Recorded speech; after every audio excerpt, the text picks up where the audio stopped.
Greetings. I just wanted to stop in and chat with you for a minute. As adults, we go through a lot of things. In these times, we call it adulting. The one thing I want to talk to you about, and it's a part of being resilient in life, is relationships and marriage. Now, we all have been through relationships and marriages, particularly if you're in the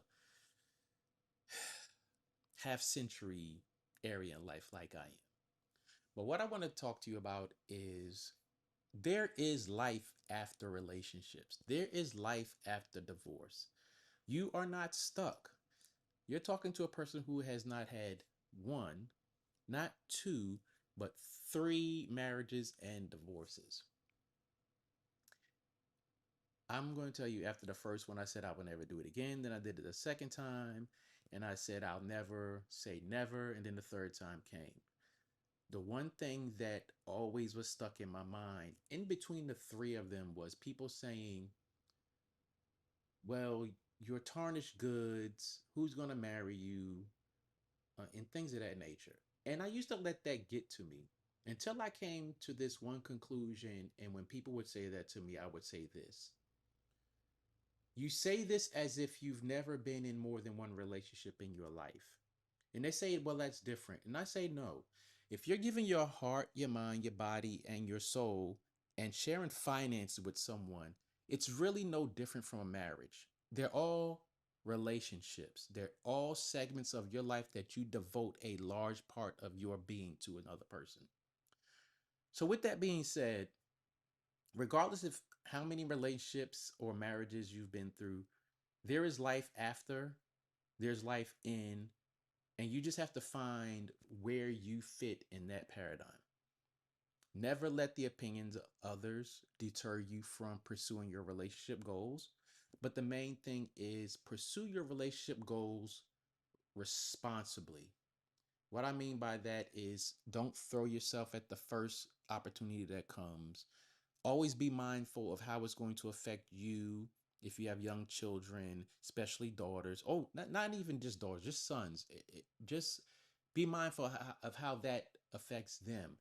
Remember, they're always watching you. You are their main source of guidance when it comes to relationships and conflict resolution and things of that nature. So they are watching you at all times. Be mindful of who you allow into your relationship. Like, set boundaries for what you tell people and who you tell. They don't always have the best advice. They may not always have the best intentions. However, their intentions may be very good, but they just may not be applicable to what you're going through and what you're experiencing. The other thing is just make sure that you're being your authentic self in these situations. Never go into it with the mindset that you have to perform or that you're putting forth that representative, because at some point that representative is going to have to sit down and you're going to have to be you. So the best thing to do is to be you up front.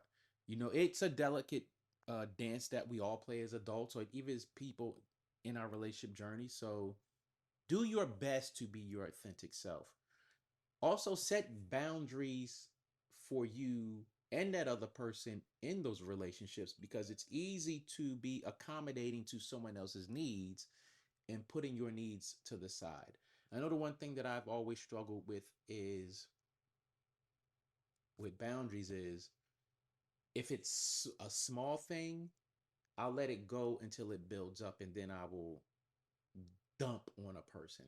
And that's not always good, but that's a personality trait that I have to fix within me. I'm aware of it and I know that it's something that I have to work on. And working on self is something that you have to do on a daily basis. Another thing that I want to point out that I have noticed for a long time, and I have talked to people about a long time, and mind you, I, by no stretch of the imagination, am I a relationship expert? I am not proficient in that field. I just know my experience. But the one thing that I want to say is do not engage or enter into a serious relationship until you are mentally, physically, and emotionally available. And what I mean by that is just because you desire a certain outcome in relationships doesn't mean that you should always pursue them if you are not whole. I don't know what whole looks like for you. I don't know what whole looks like to another person. I don't know what whole looks like to a person that you're pursuing. However, if you know that you have flaws, make sure that you work on those flaws so that they are not impacting your relationship. The other thing is, if you notice a person has flaws, talk to them about their flaws. If you cannot come to a mutual understanding on how to work through those flaws, then you may have to look at doing something different with that person or even just being friends. There's nothing wrong with the friend zone. Nothing at all. I know in my years men have gotten offended by the friend zone. I promise you the friend zone is a great place to be sometimes. It is. It's a great place to be all the time because you know that regardless if that relationship fails or whatever the case may be, you know if you are mature enough, you and that person can walk away and be friends and not have the bitterness that comes with the resolution of a relationship. Last thing I want to say is life is going to happen. So the best thing that you can do is live life with your relationships and intrapersonal with people. Just live them in a manner that is beneficial to you all, not where you're taking advantage of another person. That is just mutually beneficial, and you all walk away with something gained from that, even if it's just a small learning experience. And that's all I have for this one, and I will catch you in the next video. Peace.